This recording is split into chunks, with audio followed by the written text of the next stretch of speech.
Hey, what is line work in art? That's my topic for today. So, good day. My name is Sarah Oliver, and I want to thank you for spending some time with me today. I'm all about expanding your creativity, developing your art, and just giving you some ideas as far as how to play. As artists, we need to play if we're going to expand, if we're going to be move beyond what we know, what we've been doing.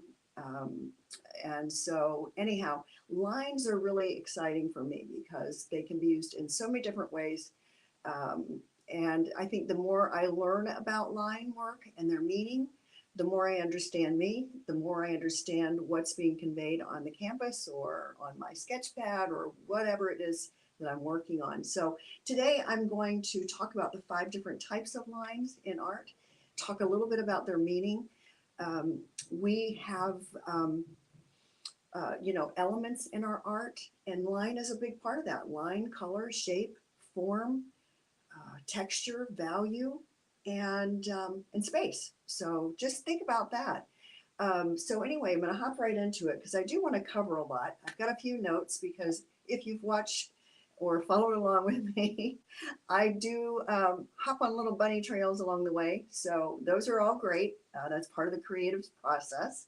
However, I do have a few notes because I do want to hit on a few points and I don't want to get too far off the main path. So, anyhow, I hope things are going well for you creatively. And if you use these little tips and techniques as a means of, your morning meditation or just your playtime or your artist little um, set aside time, that's great. That's really what their intention is.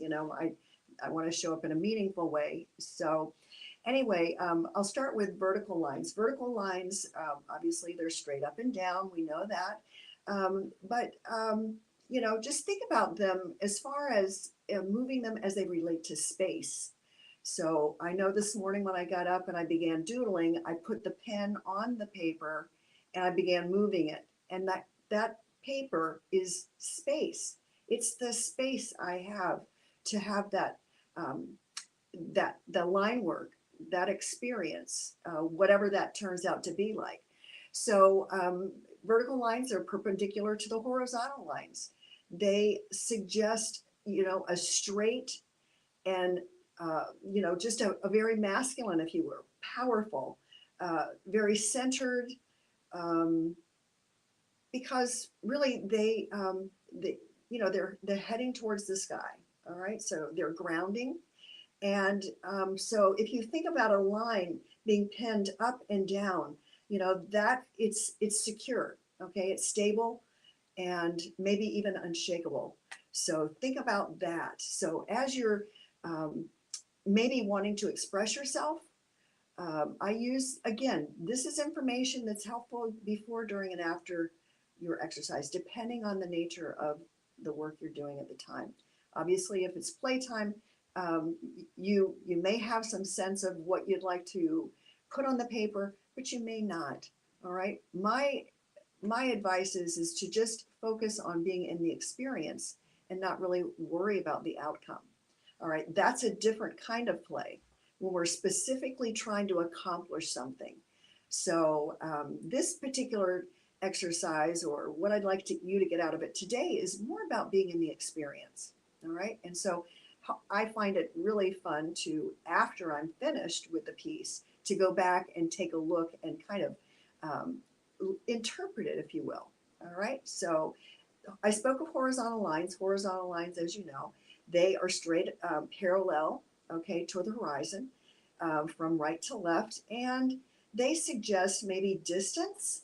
All right, something elongating. They can be very calming and peaceful. All right, so they're more relaxing, feminine. So think of paintings or drawings that you've seen. We've talked about vertical and horizontal. So think of those in a lot of horizontal lines help to kind of calm you down, bring you like from that place of straight up and down, whereas that's a powerful position, vertical is. That's like a standing. That's like as a person, you're standing up. So when you stand, that's in your power. When you lay down, you're more vulnerable. All right. So think about it that way. Then we have diagonal lines. Diagonal lines are straight lines, but they're at a slant. And when they are, used, they often, basically, they represent movement. Okay, they represent maybe even a lack of stability. Okay, in that way, and I'm not meaning that in a negative way. But think about it. If you're drawing like a hill or a mountain, and it's not going to be straight up and down, it's not going to be straight across. So you've got something there that, so it's not as stable. All right. Think about walking up a mountain. You don't just close your eyes and walk straight up the mountain. Okay. There's going to be obstacles. So there may be some instability there. So think about that. The other kind of line is a fun one, zigzagging. All right, and zigzag lines, that's a series of, just jagged lines, and you're well aware of that. And they could be diagonal, but they join at the ends. Okay, so they're a continuum a lot of times. So they can convey, excitement, action. They are also, maybe showing a little restlessness or maybe even anxiety. All right, so that could be something. So think of something zigzaggy. All right, they say the best way to, get away from a snake is to zigzag. So think about how you'd feel running from a snake. So that gives you that little moment. It's quirky, it's like, it is exciting. It's restless. It's there to express something. All right. So if we wanted to express something very stable, of course, we're not going to use a zigzag line, but just not opposite, but just as opposed to a straight line, being able to express ourselves with some kind of zigzagging.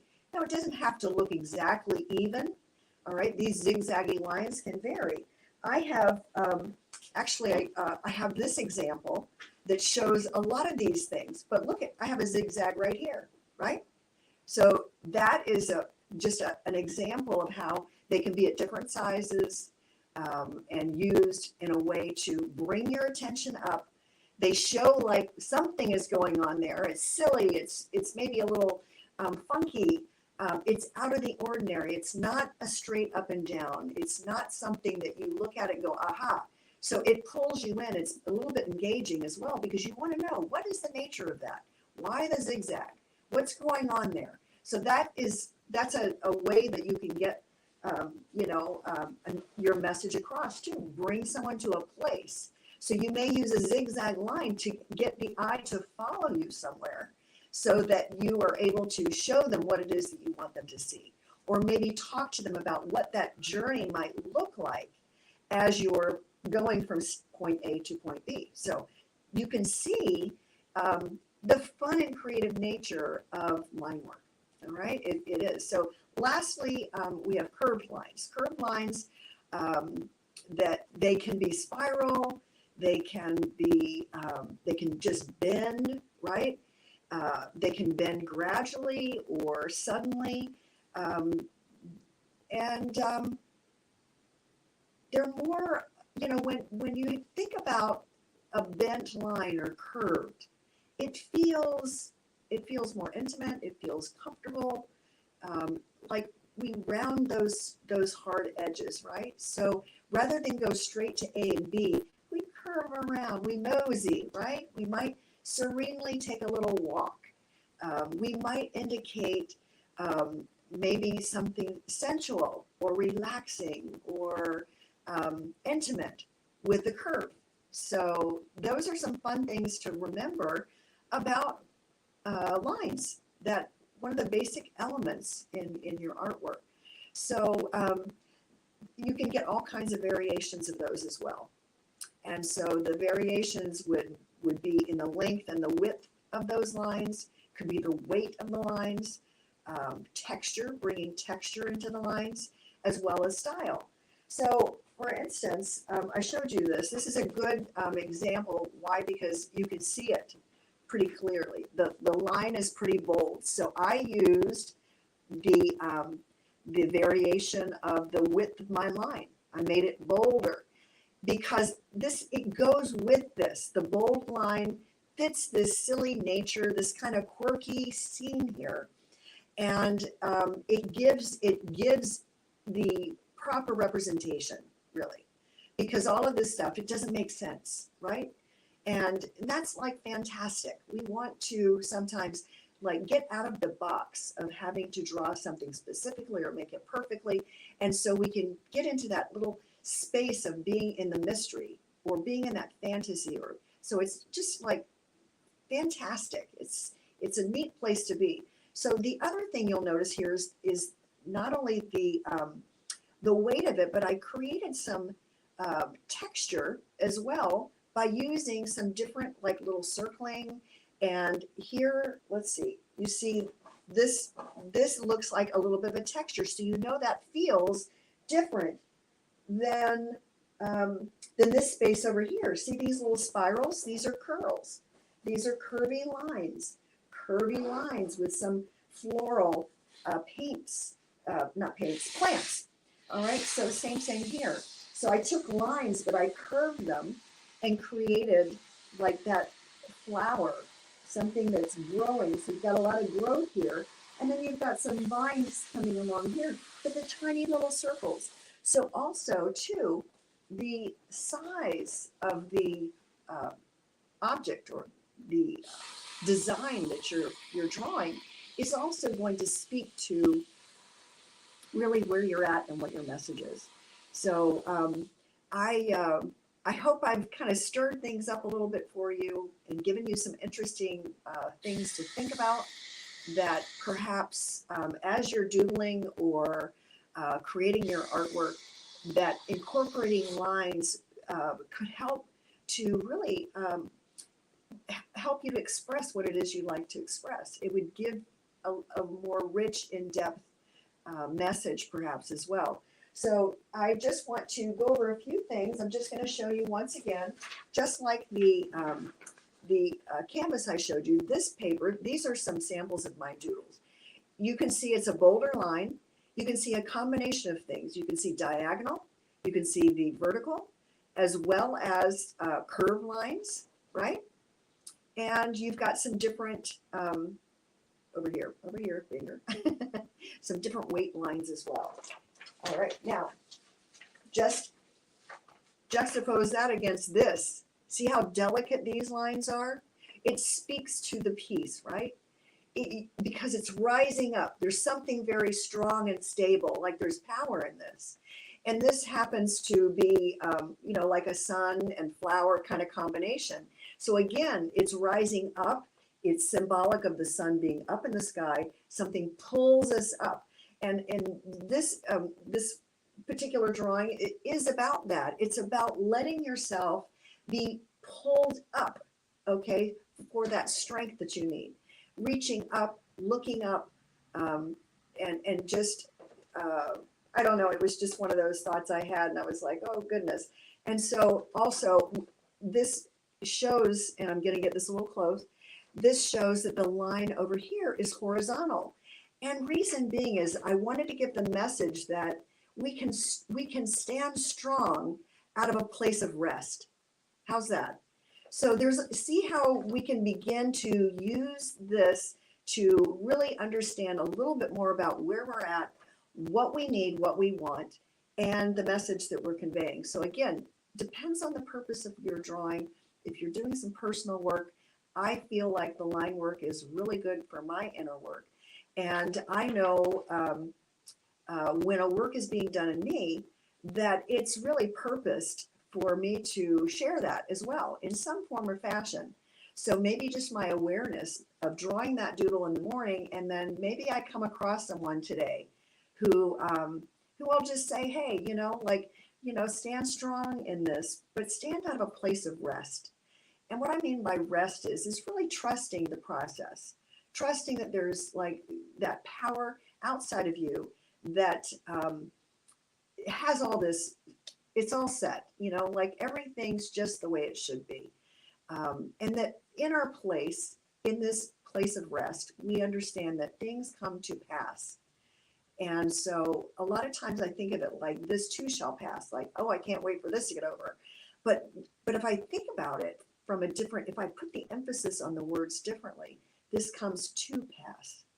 In other words, what am I supposed to learn about this right now? What is it that maybe God is showing me about me or a circumstance I'm in that, you know, and that's the point.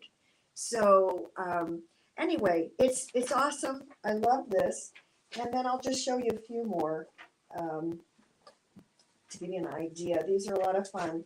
If you haven't tuned in with me or attended any of my workshops on expanding your creativity, I've got a wonderful, you know, it's like a half-day workshop, but it's specifically on doodling, which is line work, coloring, and then journaling, because I kind of journal on the bookends of those things, because once again, I use line work for personal, my inner work, because if you're an artist and you've got a block or you're stuck, painting your way out of it is not always the answer. So it's about pausing. It's about taking time out.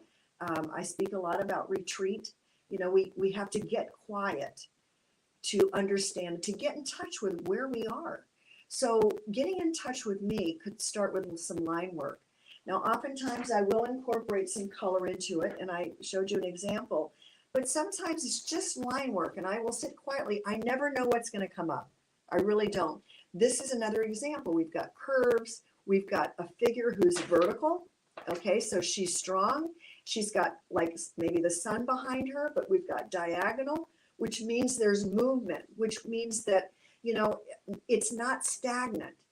Things are going to be changing. And not only that, they're a little wavy, right? Which tells me that perhaps there's some tension there.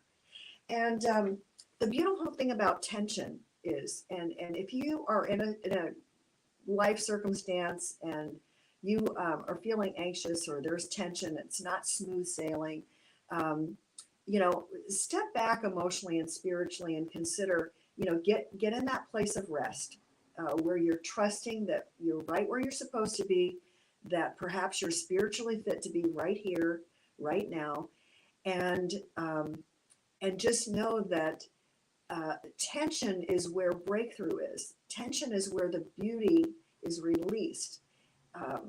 I mean, you think about a drum head. Without tension, there's no sound. All right, a drum doesn't have good sound if there's no tension on the drum head. What about a guitar? If those strings aren't taut, right, there's no sound. So it again, this comes to pass. Okay, so we have to lean in and not really get caught up and attached to the tension, but just to realize it's part of the atmosphere. It's part of who I am. It's part of tension gets my attention, if you will. And so if I'm feeling tension in a particular part of my body, you know, I bring attention to that. And I can do that just through some simple breath work. All right, so I might just breathe in peace into that area. Imagine it going into that area of tension. If it's back of my neck, I'm breathing in peace there, and I'm releasing worry or tension. So do you see what I'm saying? It's just, it's a spiritual experience, but it affects us on an emotional and physical level as well. So it's by us participating as co-creators in ourselves that we're able to produce and be creative, produce art, and grow through blocks and find that, you know what, thank goodness I let go of what I used to create so that I can be where I'm at. If I had not finished a particular painting, I wouldn't be able to paint the one next after that. Okay, so, and we find that, you know, stacks of unfinished work are really symbolic of a block. And again, it goes back to a point I made earlier. We cannot paint our way out of this. All right. So if you're ready, if you feel like you got something out of this message, get in there, begin doing some line work, just let it go. And then maybe when you're done, take a look at it from this and really look at the element of lines through some of these different lenses I've given you. Okay, the lens of, maybe the direction or, excuse me, the weight of the line, the nature of the line, whether it be diagonal, vertical, curved, zigzagged, and then just see what you come up with. You can always message me. I love that. I really do. I enjoy talking with others about their experience. And again, let go of the notion of controlling the outcome. You'll have a lot more fun. You're going to get through that block a lot sooner than later because you've been trying to control things, right? So anyway, I enjoyed this today. I think our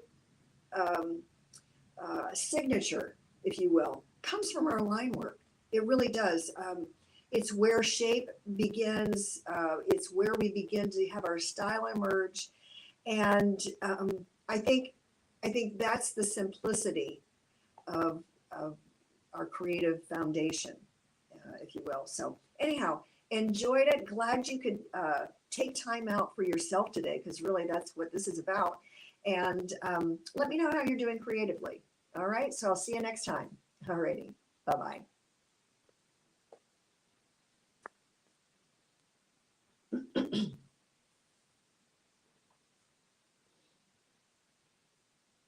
Oh, we're still going there. I wonder if there's any last thing I'm supposed to say, because I've stopped it twice. Let's see. Let me look at my notes here. Was there anything?